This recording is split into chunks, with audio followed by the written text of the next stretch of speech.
I arrived Friday, 15 December, to take command of 2nd Panzer Division. The division at full strength with about 14,000 troops, but is short equipment. 1 Grenadier Battalion and 1 Recon Company is on bicycles. The Panzer Abteilung's 1st company was taken away in November.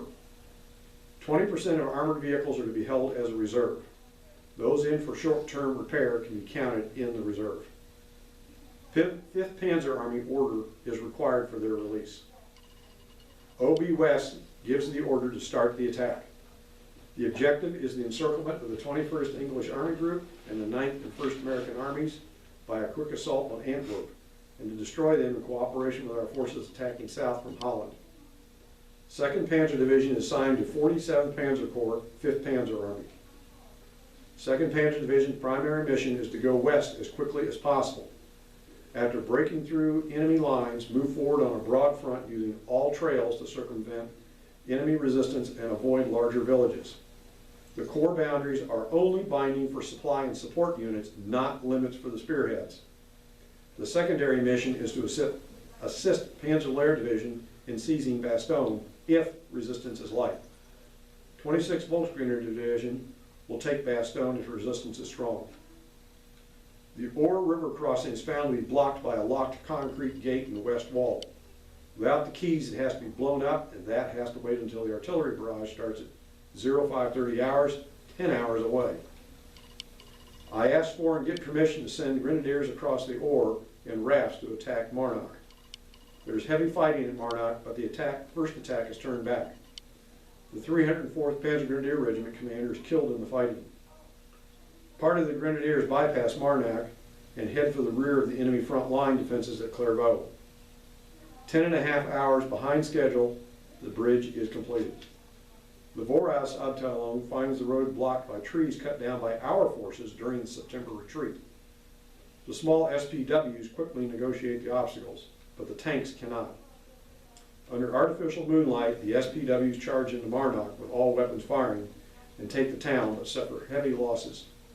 The rest of the division continues crossing the Ore River and moves into assembly areas on the west bank. At 1800, the 10th Armored Division receives orders from 3rd Army, assigning us to 8th Corps and 1st Army. Combat Command B is designated Division Reserve. The Division Intelligence Officer is ordered to 8th Corps headquarters in Bastogne to find out what we'll be going into. He and a driver in one Jeep drive into the dark with headlights on. 304th Panzer Grenadier Regiment has the Clairvaux Chateau under fire. Just before midnight, the road to Marnock is open. The Panzers go in and finish off the scattered surviving defenders. The division should have taken Clairvaux by now. On 17 December at 0330, 10th Armored receives orders from 8th Corps to move into Luxembourg. The division is having difficulty deploying in the steep terrain.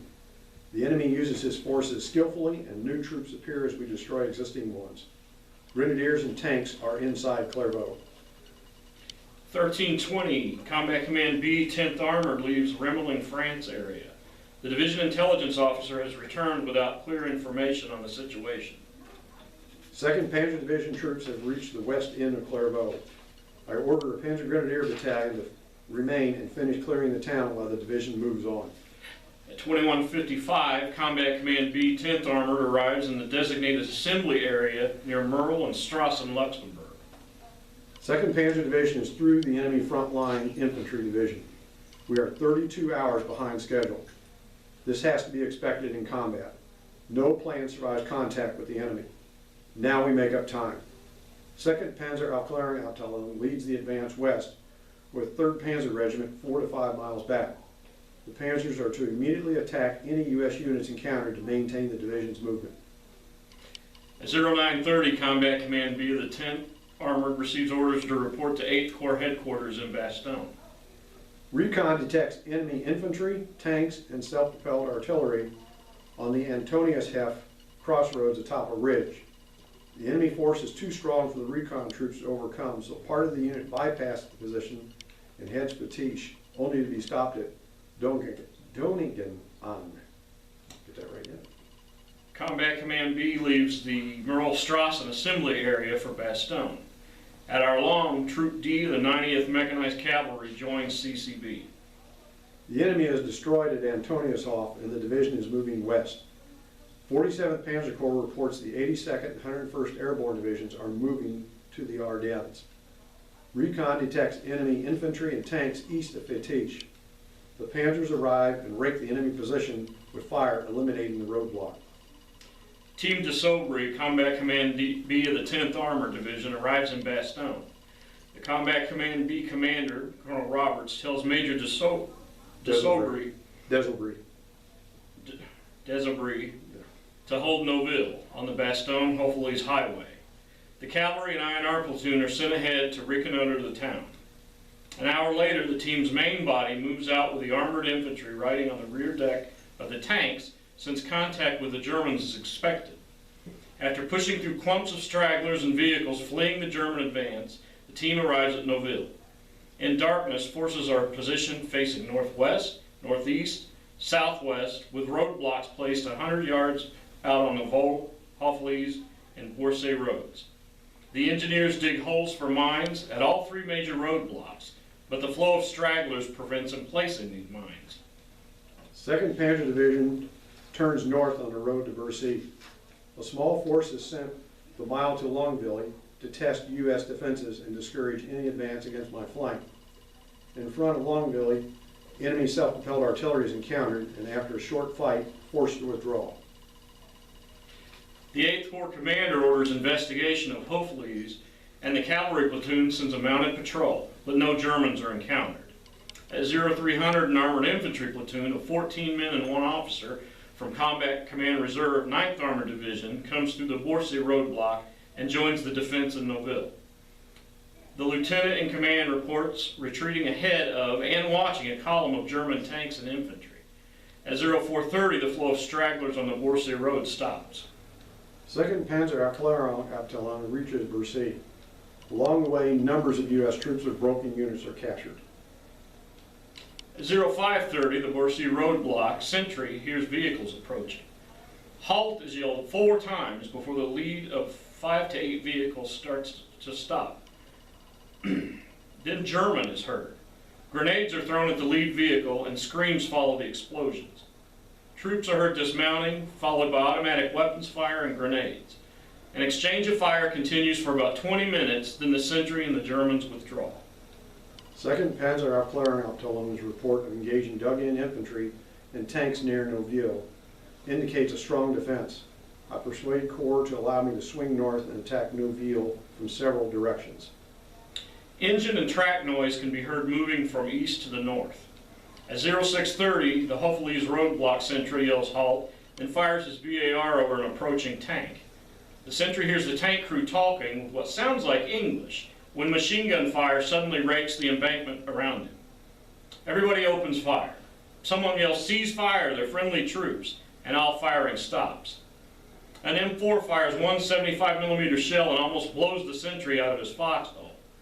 The Germans fire 6 rounds back and knock out both M4s. Both sides continue to exchange fire for the next hour.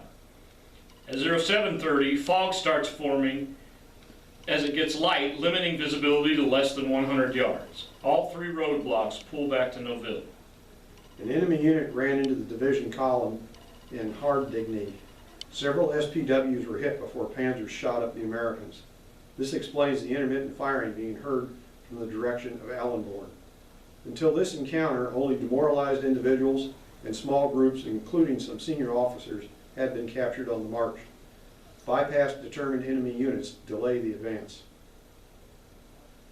The lead Panzers report engaging enemy tanks and infantry on the Houffalize-Bastogne road north of Noville. To regain the momentum lost in the night fighting, they ordered everything to shoot to blast a way through, as we did at Antoniushof and Fetiche. The Panzers start occupying the ridge north of Noville. Right after the roadblock troops arrive in Noville, German gunfire comes down the Houffalize road into the town, destroying 4 vehicles. German fire knocks holes in the thick building walls and starts fires. German fire slows down to occasional shots. 2 Panthers charged out of the fog on the Houffalize road and stopped about 20 yards from the barrier at the edge of Noville. Our fire set both Panthers aflame. This is a strong position. Artillery needs to be brought up to cover the panzers and grenadiers while they deploy for an attack. The noise of the German vehicle movement across a 180-degree arc could be heard through the fog that limits ability to about 20 yards. Through the morning, the fog shifts around, revealing 8 groups of German tanks or infantry that have taken under fire and driven off. An M18 platoon of the 609th Tank Destroyer Battalion arrives to reinforce us. Desaubry asks permission to withdraw, and Robert says he will consider it, but hold Noville. Roberts calls back, telling Desaubry to use his own judgment about withdrawing, and the 101st Airborne is sending a parachute battalion to Noville. Desaubry replies, "I'll get ready to counterattack immediately." 17 knocked out panzers are scattered around and in Noville. Our losses are 1 M18 tank destroyer, 7 M4 tanks, and 3 to 4 other vehicles plus wounded troops. Lieutenant Colonel Laprade and his staff of the 506 arrives at Team Desaubry's CP. An attack to take the outlying hills is planned for 1400. After a 5-minute artillery barrage ending with a smoke, 1st of the 506 will attack in 3 columns with tanks and armored infantry in between along the Hofelies and Borsay Road. Lacking sufficient artillery are ordered panzer, mortar, rocket, and small arms fire concentrated on Noville. 5th Panzer Army Commander General Manteuffel arrives at Noville. I argue to be allowed to bypass the town and attack Bastogne from the north. I am ordered to take Noville and move on to the Meuse River. The ground is too poor for tank maneuver and reinforcements must be brought up. The next attack is planned for 1400 hours. The 47th Panzer Corps Commander, General Lutwich, arrives and insists the enemy in Noville is weak and assumes command. Every time the fog lifts, the Germans shell Noville, setting more fires in buildings and duel with our M4s and tank destroyers. Only the fog enveloping the area gives us any respite. At 13:30, most of our tanks and tank destroyers have redeployed west and south of the village to get more maneuver area. The 1400-hour attack is halted by heavy U.S. artillery fire. The 6 self-propelled guns I sent to engage the U.S. artillery spot an enemy column on the Longvilly-Magritte Road and take them under fire. By chance, fire from Oberbompach and Benochet hits the column at the same time. At 1400, the artillery preparations begin, but the 1st of the 506 has not arrived, so the attack is delayed. At 1430, 1st of the 506 finally arrives and goes right into the attack, without being briefed and without artillery. The paratroopers run into advancing German infantry, who are pinned down by German fire. When the panzers join the fight, M18 tank destroyers knock out 5. The M4s and armored infantry driving up the road is stopped by German tank fire. The M4s pull back to the center of town as reserve, and the paratroopers dig in on the edge of the first line of defense. German artillery rounds pound Noville, and panzers snipe at us while the M4s and M18s respond. In the smoke from burning buildings and tanks, combined with the fog, both sides fire at gun flashes until about 1530. At 1600, Brigadier General Higgins, the assistant of the 101st Airborne Division commander, arrives and orders Laprade to assume command of all forces. 1700, German tanks followed by infantry attack. After the panzers pass through the paratroopers' fire on the infantry, who pull back and wait for the panzers to return. In the fog, smoke, and increasing darkness, it is impossible for the panzers to see. A platoon of M18s from the 705th Tank Destroyer Battalion joins the fight. Several panzers are knocked out, and the rest withdraw. At 1800, a German shell fired at the recovery tank parked near the CP kills Lieutenant Colonel Laprade and badly wounds Major Desaubry. 1st of the 506 XO, Major Robert Harwick assumes overall command, and I the command of the Army. I ordered probes of the U.S. position. In a conference, General Bayerlein and I persuade the Corps Commander, General Lutwich, to attack Bastogne with the entire 47th Panzer. Overrules the decision and orders the original plan to be followed. Groups of 2 or 3 panzers with infantry concealed by darkness, smoke, and fog probe our perimeter, looking for a way into the town. The paratroopers open fire with everything on any shape, and the Germans fire back over muzzle flashes. No more than 10 meters separate both sides. The Germans then withdraw far enough to avoid drawing fire and wait with engines idling and the infantry finding available cover. I sent a 2nd Panzerartillerie element to the Bastogne-Numar road. They reach the road and spot a large enemy camp. The unit deploys, attacks, and receives return fire from infantry and vehicle-mounted machine guns. After the battle, the camp is found to be the field hospital for the 101st Airborne Division.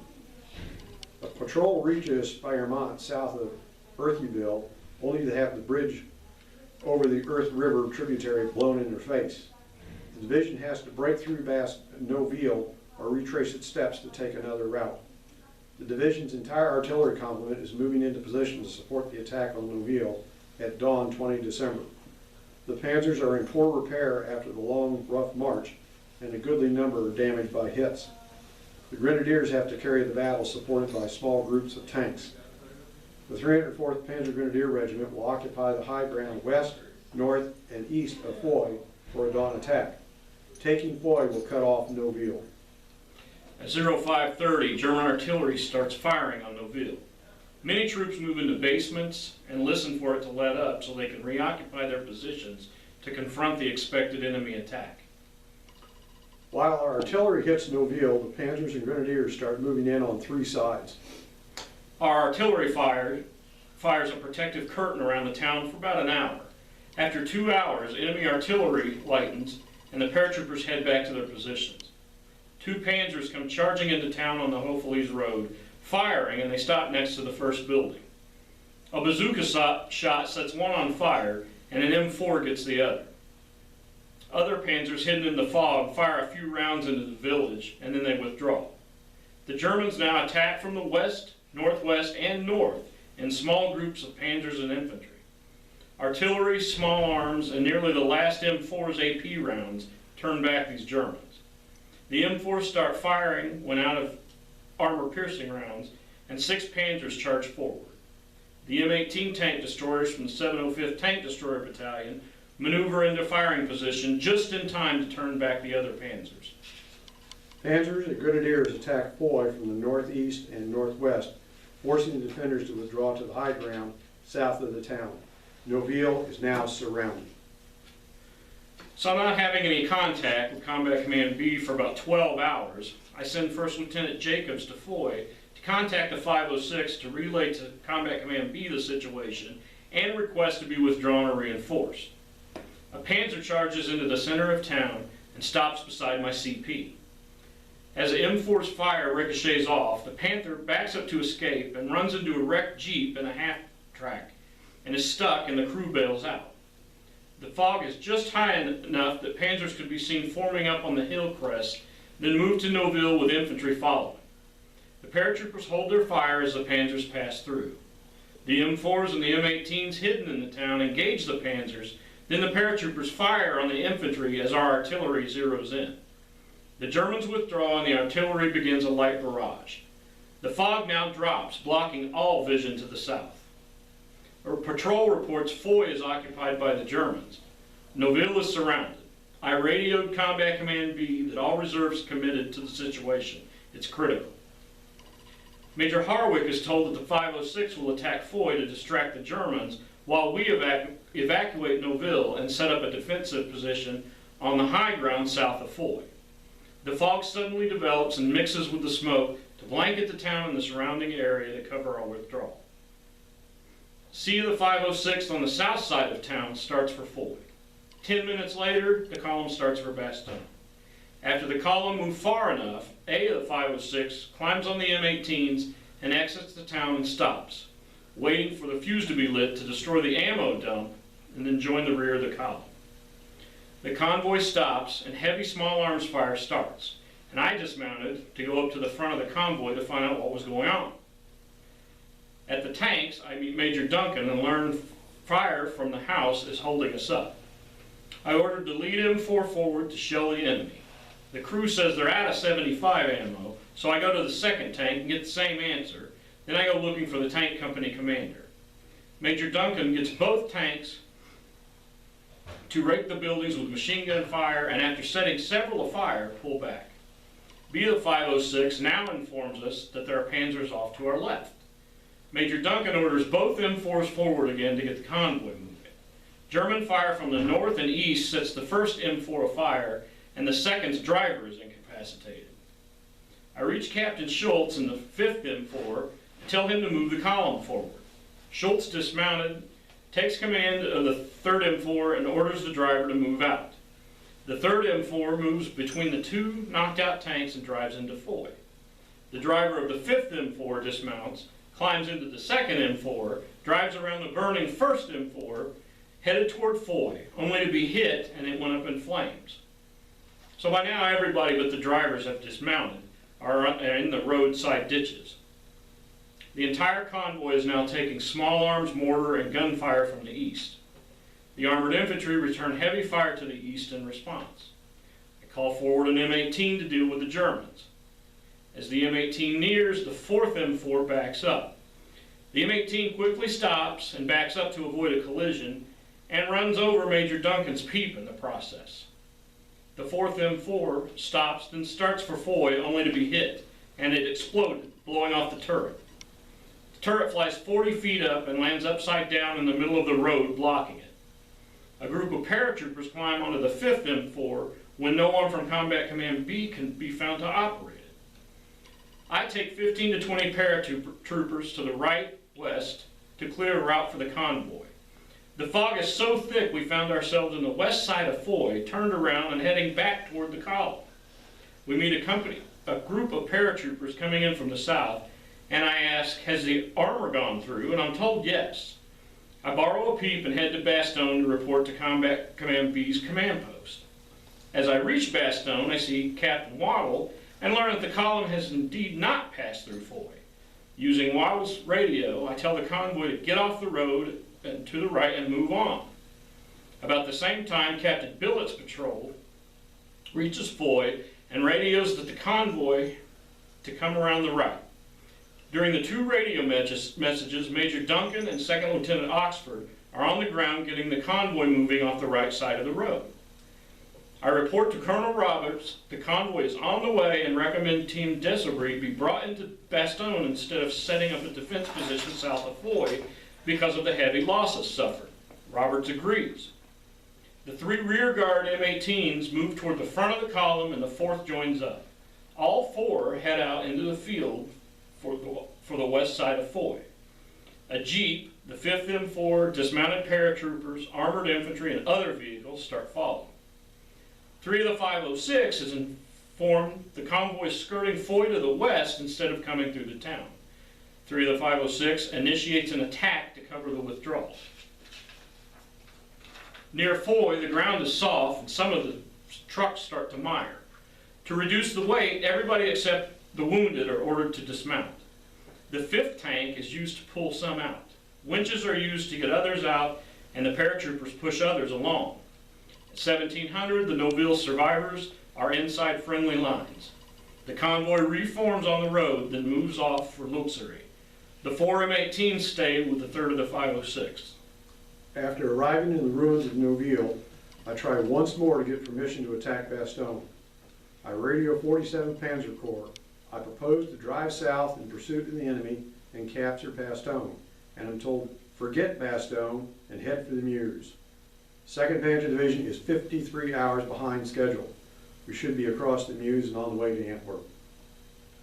William R. Desaubry graduated from Georgetown University, ROTC, and went directly into the U.S. Army. He was a Major General in January 1972, commanding the U.S. Armor Center, when told to form the tank force to determine the requirements for our next tank. By early August 1972, the tank task force was finished, and the result is the M1 tank. This concludes our presentation.